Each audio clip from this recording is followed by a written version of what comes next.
Hey everyone! In today's video, I'll show you how to fix the Arc Raiders connection to game server lost error step by step. This method works for most players, so let's get into it. First, go to the search bar and type View Network Connections, then open it. Find your active network adapter, double-click it, and click Properties.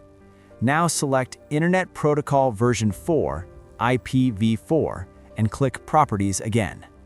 Make sure Obtain an IP address automatically is selected. Then select Use the following DNS server addresses.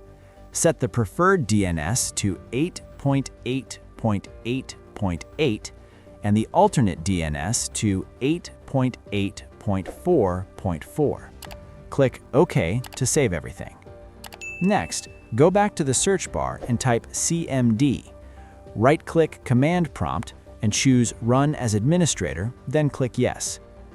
In the command window, type ipconfig/flushdns, then press Enter. After that, type netsh winsock reset, then press Enter again.